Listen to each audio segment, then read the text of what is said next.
Tell Me What Happened tells the stories of people having a really bad day, like Colin, whose bike ride was interrupted by a grizzly bear. He gave a little shake to sink his teeth in and then started carrying me down the logging road. In his case, a really, really bad day. What he was doing was eating me alive. But we also tell the stories of people who step in to help. If those loggers weren't there, I would have died for sure. Listen to the true stories of people who choose to save a stranger on Tell Me What Happened, an original podcast by OnStar. Welcome to Ballot Battleground, Nevada. I'm your host, Ben Margiott, a reporter at KRNV News 4 in Reno. I'm passionate about making politics in this critical battleground state more digestible to the average voter and pushing past the talking points to press politicians for answers. On this show, we take deep dives into the people, ideas, and debates shaping Silver State politics. It's mail time at Ballot Battleground, Nevada. This week, we're digging through the mailbag for the first time this year with our very own Chris Murphy. And boy, did we get some great questions from you guys.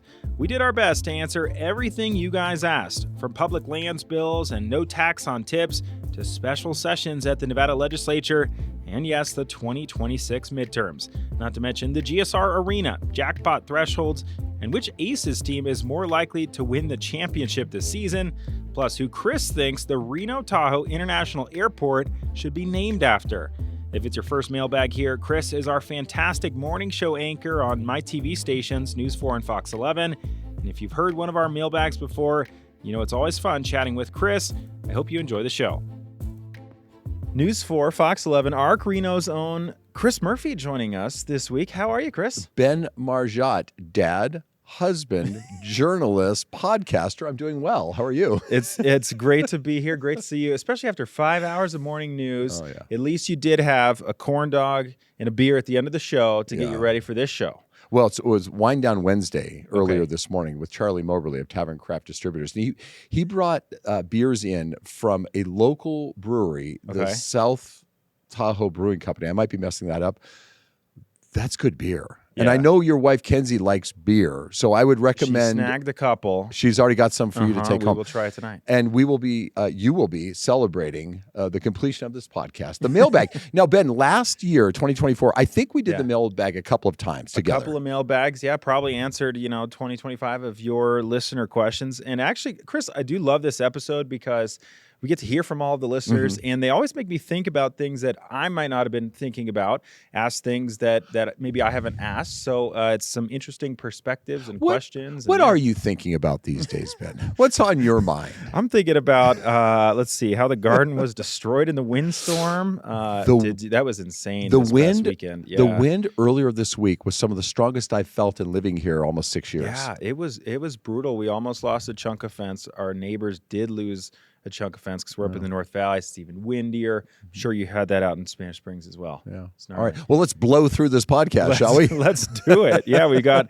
8 or 9 questions to get to, Chris, and you can take it away. Okay, and I'm going to put on the glasses. Here's the thing, Ben. You're a young man. When you get into your 50s, you need reading glasses. I can see. Are those magnifying? They're just magnifying. 3X? I don't even know what these are. They probably say, but I couldn't see them without glasses. You're going to need these when you get in your 50s. Fair enough. All right. I'll get ready. First question comes from Times 5. And it is, how does Mark Amade's plan to sell Nevada's public land help Nevadans? As is, the funds from the sales are allegedly going to the U.S. Treasury instead of back to Nevada. So how does this benefit us? Yeah, that's a great question from Times 5 on Reddit. We appreciate it. So this, kind of last-minute amendment introduced by Representative Mark Amade and another House Republican into the big, beautiful budget bill, I think it's been called, to sell off potentially hundreds of thousands of acres of federal land in Nevada and Utah and a handful of Nevada counties, Washoe, Pershing, Clark, and Lyon, including 460,000 acres in Nevada. So it is a public lands sell-off amendment to the big budget bill. And you might be thinking, isn't there already a federal lands bill making its way through Congress? Yes, that one is sponsored by Senator Jackie Rosen. This differs really in a key way because the money from this sale and the Amade amendment that was introduced, which has, we should point out, sparked so much controversy and pushback from Democrats, conservationists. The money of the sales from that is going to go to the federal government, to the U.S. Treasury, not staying in Nevada. So that's really the key difference. So to answer the question, yes, the funds would go to the U.S. Treasury instead of coming back to Nevada. But to answer, how does this benefit us? I think the case that they would make is that, obviously housing crisis, affordability crisis. We have so little land at our disposal, especially in the Truckee Meadows. We're kind of landlocked here, surrounded by all this federal land. You free up a bunch of federal land on the outskirts, especially, Fernley was mentioned in the article I read. That's going to ease the pressures on the housing market, potentially make housing more affordable because we can build more. So ostensibly, that is how this would benefit us. But in terms of the money, the actual revenue from this, that's helping pay for this big, beautiful, budget tax bill that House Republicans support. And in contrast, Senator Jackie Rosen's bill, all the proceeds come back to Nevada. I believe it's 5% for education, 10% for Truckee River conservation projects, 85%, and a special account with the Treasury, but that money can only be used in Nevada. So that's really the key difference between the Rosen proposal and this Amodei amendment that was introduced in a late night maneuver, if you will. And Rosen's blasted Amodei's bill, yeah, right? They have. And that's, I think, the key piece is that they're worried that this is a sell-off of public lands that, her bill, she would say, is going to benefit Nevada because the money would stay in the Silver State. And in this amendment, the money helps pay for, tax cuts and some other things in that House GOP budget bill that's making its way through Congress now. And Ben, if one were to make it through, and odds on either one of them make it through, and could you have both pass or just one or the other, or they both could die? Yeah, that is a great question. Senator Rosen has been trying to get hers passed a couple of cycles now and had a last-ditch effort at the end of the last session that was unsuccessful. Obviously, Republicans control both chambers, the House and the Senate in Congress right now, so probably has a better chance of the Republican bill getting through. But we'll see. And, if you do want to listen to Mark Amodei and Jackie Rosen's thoughts on their, approach to federal lands, we interviewed them both on Ballot Battleground Nevada within the last month or so. So you can go check out both of those interviews. It'd be interesting to compare their two takes on what we do with our land here. Absolutely. Yeah. And the housing crisis. All right, next question. Glasses back on. Is there still talk surrounding no tax on tips? This comes from, interestingly enough, someone that uses our moniker, our handle, which is KRNV News 4, but we don't think they're affiliated with us. I don't know. Is it an employee? Is it someone who's a fan? Their description on Reddit does say, not News 4 for real. So there's not the official. I don't think we're on Twitter, or Reddit, excuse me. Yeah. But out yourself. If you work in this building where we're recording right now, I'd love to know out yourself who you delicately. are. But a great question. Still talk surrounding no taxes on tips. Well, we talk about the big budget bill. That is in there. And of course, this was a Trump campaign promise. I'm sure you remember, Chris, from last cycle, no taxes on tips. Trump brought it up first, but it was adopted and endorsed by top Democrats as well. Jackie Rosen in her reelection bid. And so, interestingly enough, as this House budget bill has been introduced, according to the Nevada Independent, this is in there. So I'll take from their story and cite Gabby Birnbaum's great reporting. So tipped workers earning under $160,000 could claim a 100% federal income tax deduction on their tips. This would run only through the end, through 2028, so the end of Donald Trump's term. But that is the latest. No tax on tips is in the House GOP budget bill. Of course, we will have to follow it and see if that makes it all the way through to the finish line. But obviously, as we talked about ad nauseum leading up to the election, a huge proposal that would affect thousands and thousands of workers here in the Silver State. I thought it was politically expedient of Donald Trump to offer that to Nevadans, knowing that this was a swing state and knowing that in Clark County, typically they swing Democratic or blue with a huge union presidents of the culinary union down there. And he kind of did an end around Kamala Harris, I felt, by saying, hey, no tax on tips. Well, that resonated with folks in Nevada, with the service employees. Sure. And then Kamala Harris kind of parroted that, and a lot of people, ripped on her for that. Like, hey, that was Trump's idea a few weeks ago. Yeah.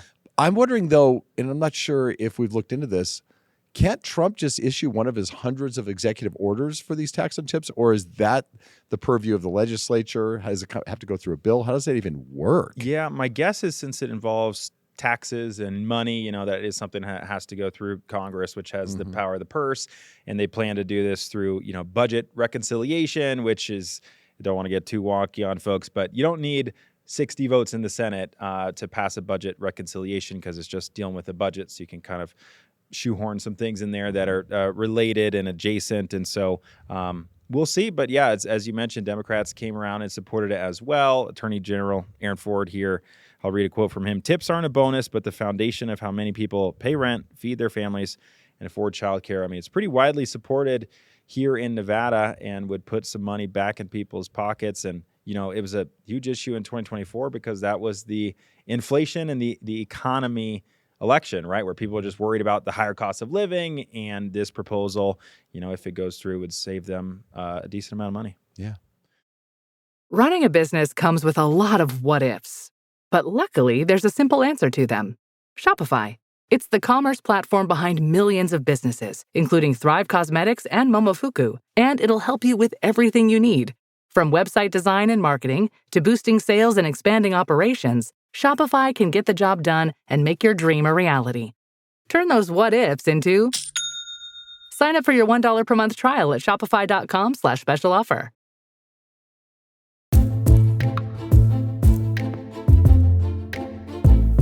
Okay, let's get to our next question. This comes from Wooden number 6102. This is also on Reddit. It says, how is it we got to foot the bill for GSR Sports Arena?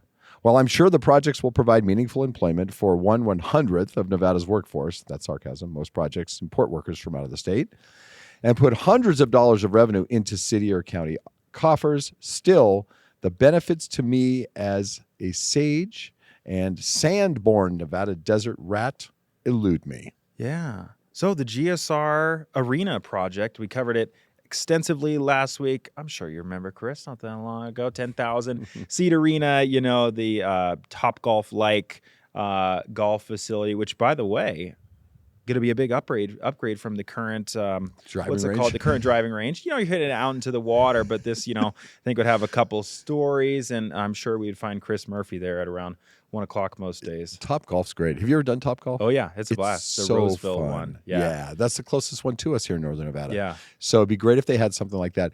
The arena itself, though, not just for men's basketball. I mean, the concerts it's going to bring in. You and I talked about this during our ARC show in the other studio next door earlier this week, or was that last week? It was last week now. It's, to me, one of those things, if you build it, they will come. And it's a big upgrade to that whole area. Yeah, and they claim, that there will be many more events that wouldn't come to Reno if not for this arena, that will be in concerts and artists, of course, that will be able to play there because Lawler is aging. And I think they were saying, the Eagles played at Lawler Event Center back in the day. Prince played there. Right. Yeah, so Neil Diamond. Huge artists that we aren't able to attract to our region quite as much anymore. But to answer the question, how this person says, how is it we got to foot the bill for that arena? I don't want to get too wonky in the weeds because we've done a bunch of reporting on this, but essentially it's a city's public funding mechanism called tax increment financing. So if your business is in one of Reno's 2 redevelopment areas, which is, downtown and, GSR and Midtown and some other areas, Boomtown, for example, you can take advantage of this. And so essentially you're getting a refund or a reimbursement of the additional property tax revenue that is generated by your new project. So right now, the area where this arena is going to be built, not generating a ton of property tax revenue because it's, a parking lot thing. You add an arena, bring in all these events, property tax revenue goes up significantly. GSR gets that increment, they call it. So just that extra piece that returned to them, they can reinvest it. And so something proponents have said time and time again is that this is not, Chris, me and you, it's not our tax dollars that we are paying as, residents of this community. It's not our sales tax. It's not our tax dollars. Rather, it's the tax dollars that GSR would be paying to the city. So it is public money. It is public money that would be coming into the city if not for this arrangement and this agreement. So it's kind of a quasi-public funding mechanism. And so people can, call it public funding or not, but that's how it works. Yeah, interesting. And it keeps the, the taxpayer, the mom and dad next door out of it. Right. Because it's an agreement, like you said, between the developer and the city versus just the taxpayers of the city of Reno. Right. It's not contributing any general fund revenue or anything like that. But, without this agreement, let's say the arena is built with no tax increment financing, the city keeps all that money over right? the taxes. And so that would be an extra $60 or so million that would be in the city's budget for several roads years from now, and police officers and everything else going down the road. And so obviously proponents say that the benefits, the economic benefits of this arena would far outweigh that money. Reasonable people can disagree. We'll leave it at that. And time will tell. Yeah, for absolutely. Sure. Okay, next question, Ben. This comes from Stephen Casiopo. Please. Sorry, Stephen, if we butchered your name, but yes, thank you for the question. Casiopo. This is from Twitter, and he says, please ask why our senators, Masto and Rosen, refuse to meet with us at town halls. Many of us have asked so they can hear from us why we voted for this president. Yet our senators completely ignore Nevadans and resist as directed by the DNC. All right. Thank you for the question, Stephen. So I think this comes, in light of the fact there's been a lot of attention on Northern Nevada Representative Mark Amadei, and he hasn't held a public town hall in several years. I think it was 2017. We asked him about that on this podcast. In a different interview, he said, quote, town hall is now a code for let's go bully the SHIT out of somebody in public. And so he hasn't held a town hall since 2017. This person asking, what about Senators Rosen and Cortez Masto? The same goes for them. I don't think they have held, either one of them, a public town hall open to anyone in Northern Nevada or Southern Nevada to come and ask their questions in several years as well. I don't have the exact dates in front of me. Hey guys, Ben here with a quick update because we got some information right after Chris and I recorded this week's episode. We heard back from Senator Rosen's team, who told us that she's held a number of public tele-town halls throughout her time in Congress to communicate with Nevadans, including as recently as February of last year. And they said that Senator Rosen will continue to engage directly with Nevadans as she travels across the state. They pointed to meetings, events, constituent calls, and all the outreach that they do aside from the tele-town halls. All right, back to the mailbag with Chris. But yeah, town halls are, whether you like them or dislike them, just seem to be kind of disappearing as a way for elected officials to communicate with the public, for better or worse. Well, and my experience with them, Ben, is that they dissolve into a yelling match and become accusatory and loud. And, the country's so divided right now. Yeah. And I think that if you're still a human being if you're a publicly elected official. And yes, there are issues you're going to, address. But to get yelled at in a public forum for Amadei on the right or Masto or Cortez Masto and Rosen on the left, what's the point? Where's the discourse? Where's the civil discourse to actually look into these issues? There has been, and there's reporting, I don't want to quote it exactly because don't hold me to this, but where House Republican leadership were telling members of Congress saying, don't hold a town hall because, obviously we as the news will be there. We're going to and you're going to have, like you said, people yelling at elected representatives. Is it a positive discourse? Amadei told us flat out that it's not. And so that's why he's not doing those anymore.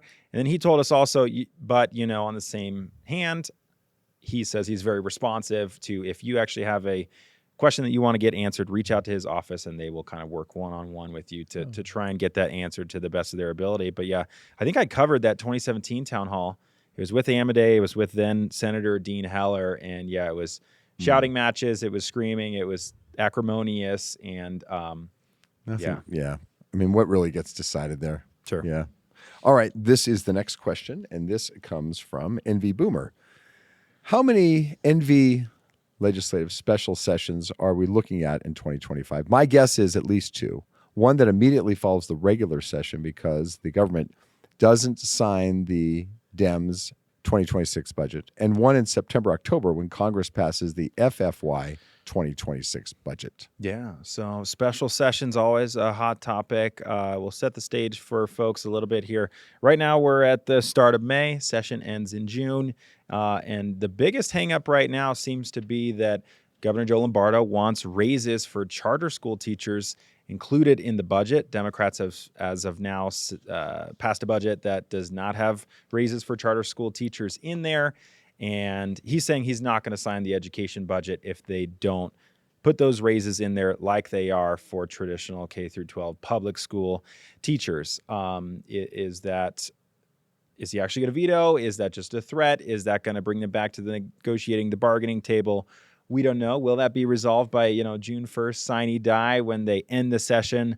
Hard to say. So I think that immediate special session after, my guess and my sense, having covered some of these, is that they will come to some last-minute deal in the waning hours of the legislative session. But the second one that NV Boomer mentions, September, October, when Congress passes the federal budget, which of course, I think it's it's a huge portion of Nevada's budget comes from federal dollars, especially when it comes to healthcare. And so what Congress decides is going to have a huge effect on the Silver State. And Assembly Speaker Steve Yeager on this podcast a few weeks ago basically said, yeah, we're going to have a special session in the fall. So put the over at 1.5 special sessions this year, and I'll take the under, but your guess is as good as mine, NV Boomer.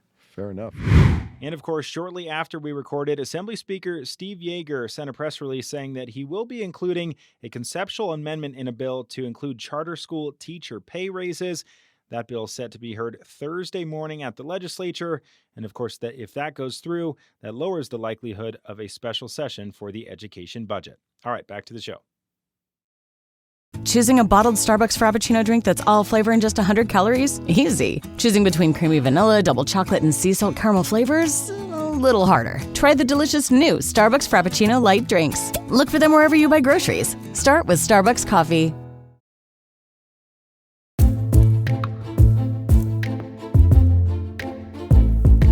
Let's move on, Ben, to another interesting question. This comes from Reno Hockey, and this is also on Reddit. And the question is, when will Nevada raise the non-taxable gaming win to $2,400? It's been $1,200 since 1977. So we looked at the numbers, right? Yeah. So $1,200 in 1977 would actually be about $6,300 in 2025. Yeah. So they're just saying, yeah, if you just double it from $1,200 currently to $2,400, it's still far short of keeping up with inflation. The inflation calculator. Yeah, and so if people don't know too, this is essentially if you're playing slots at one of our great local casinos in Northern Nevada, you win a jackpot. Anytime it's over $1,200, they have to have someone from the casino come out. They're bringing you IRS tax forms. It might take some time depending on the availability of workers in the casino. It takes a lot of time, and obviously with inflation, a $1,200 jackpot today is probably, I don't know the numbers, but far more often than they were happening in 1977. That's like a nice dinner out with four if you pick up the bill these days. It's crazy. Yeah, so they're happening much more frequently. And so actually Southern Nevada's Representative Dean Titus has been advocating to raise it. I think I'm citing the Review Journal here. Some people have wanted to it was the IRS Advisory Council recommended they put that threshold at $5,800. Wow. And so that's much closer to the dollar amount that it would be today. That's $6,300. Yeah. So that doesn't even, get it up, but it makes it significantly higher. And so the casinos don't have to come out. And it's you just win this jackpot and you have to wait around for a half hour, fill out all these forms. And if it's $1,200, it's obviously that's a sizable amount of money, but it's not changing your life necessarily. But here's the other thing that people argue, right? Especially people who gamble. Yeah. If you lose $1,200, you don't get that as a tax write-off. Sure. If you win, you owe tax. Yeah. How about you go to them and say, well, look, yesterday I lost $1,200. Is it a wash? Yeah. So I don't think it's, it's not equitable. Chris Murphy solving problems here on Ballot Battleground, Nevada. Should I run for governor? What do you think? So this is going to be interesting, right? Yeah. You've got Sisolak hinting he might run again against Lombardo. Yep. You got A.G. Ford. He's saying he wants to run against Lombardo. Yeah. Mm-hmm. And then you've got Zach Conine saying, well, now I'm going to run for Attorney General because Aaron Ford wants to run for governor. Yep. It's going to be interesting. I know. 2026 midterms. I didn't think we would start talking about them quite this soon, but yeah, we've had these announcements, and you do got to get in the race now with how much money is spent in these races. Well, and we got a question about this. Yeah. Manifested Reality asks, how likely is it that Lombardo will only be a one-term governor? That's a great question. I had to do some digging through the archives on this one, Chris. As you mentioned, Steve Sisolak, Democratic governor through COVID. He was a one-term governor. If you go a little bit farther back, Governor Brian Sandoval, the Republican, 2 terms. And I should back up a little bit too. In general, it is pretty rare for an incumbent governor to lose their reelection bid. Polling shows generally that people like their incumbent governors. The same is true for Governor Joe Lombardo. Latest poll that I saw, plus 12 approval rating, plus 13 favorability rating. So he is popular as it stands today. But in Nevada's recent history, we have a couple examples where incumbent governors lost. Steve Sisolak, Jim Gibbons lost his nomination for a second term. And then Bob List only served one term back in the 80s, I believe it was. He lost his reelection bid. So here's the numbers, Chris. Since the 1980s, 4 of our governors were able to serve both terms. 3 governors only served one term. So there were more governors that didn't get that second term than I would have expected. So you never know, but Lombardo is pretty popular right now. Kenny Gwynn was a 2-termer, I think. Yep. Going back. Kenny Gwynn, 2 terms. Bob Miller, 2 terms. And Richard Bryan, 2 terms as well. Richard Bryan. Yeah. He's a good guy. I haven't met him, even though his grandson works here at our station. So come on the podcast. Will Hart's mom is the daughter of Senator Richard Bryan. Yeah. What a storied career he had. I mean, if you think back, I mean, he's still around. He lives down in Vegas mostly these days. But, I mean, not only a senator, he was also a member of the House of Representatives. He was a governor of Nevada. So then they name Harry Reid International Airport after Harry Reid. I mean, yeah, he rose to the ranks of the Nevada, for Nevada senator and became, a big player in politics in the U.S. Senate on the Democratic side. But I'm saying this Reno airport needs to be renamed. There we go. The Richard Bryan International Airport. That's your first bill in Congress. That would be, that's what I would do. Yeah, there you go. His resume, I think, is as impressive resume for this state. Absolutely. Okay. Next question comes from now, and I might mess this name up, and I do that from time to time. I mean, think of the podcast. How many times did I not get the name Ballot Battleground Nevada correct when it was let alone people's random Reddit names? Yeah. First of all, when was the first episode of Ballot Battleground Nevada? So for our new listeners, we go back to it was February 2nd or 3rd of last year. It was like 2 days before the caucus. Was it the caucus or the presidential preference primary? I forget. Those were right, close to each other. Right before one of those. So you're going on what, 13, 14, 15 months now? Yeah. Roughly? Congratulations, Ben. You're doing such a good job with this. I think 50 or so episodes, I believe it is. Is that many? Mm-hmm. Wow. Yeah. It's something you just took on and you've made it yours. You've owned it and you're killing it. No, thank you. Nice job. Appreciate it. All right, back to this person's name. What do you think? What would you call this? Visikde. Visikde. Yeah. Well, here's the question nonetheless.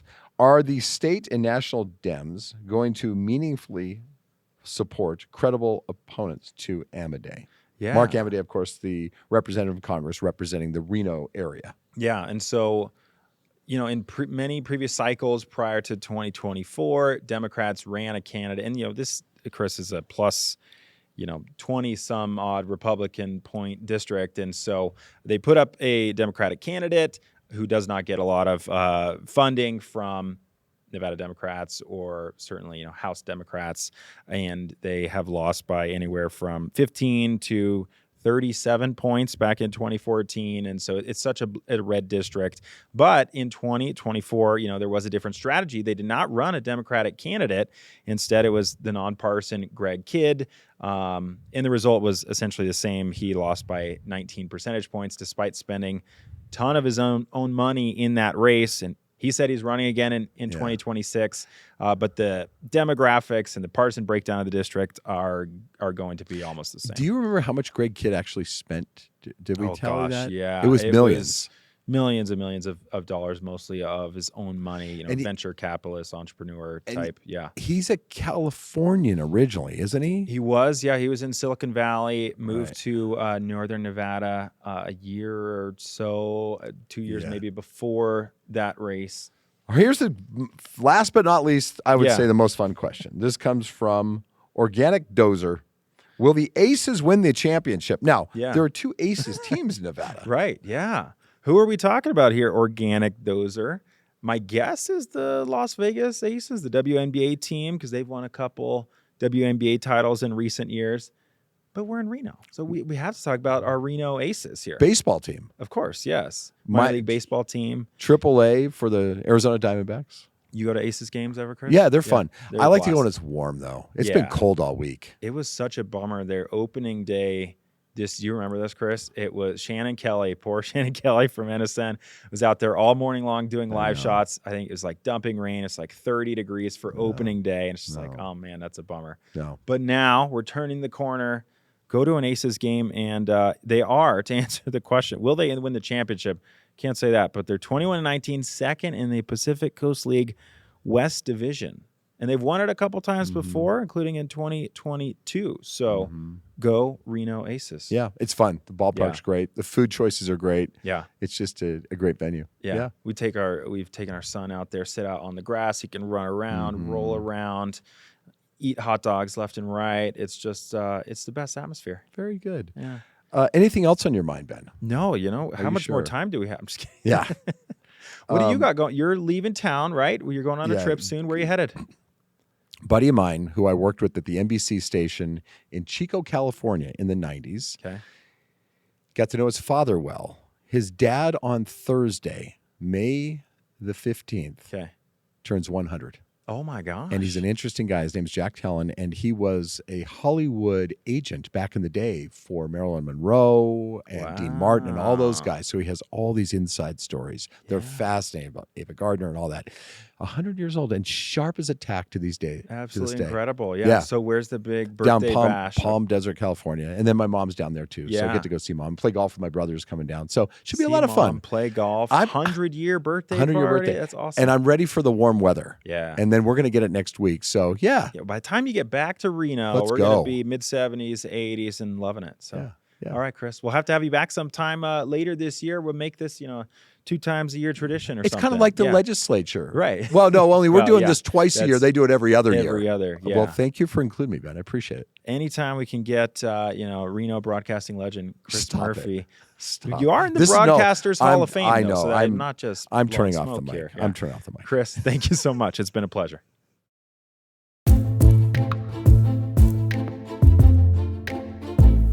Special thanks to Chris for making the time this week. If you made it to the end of this episode, I really appreciate it. If you have guest ideas, episode ideas, questions, comments, compliments, concerns, anything at all, I want to hear from you. Shoot me an email at bjmargiott, MARGIOTT, at sbgtv.com and put Ballot Battleground Nevada in the subject line. And if you have a minute, I'd really appreciate it if you left a rating and a review. That helps the podcast show up higher in searches so more people can discover the show. Thanks for listening.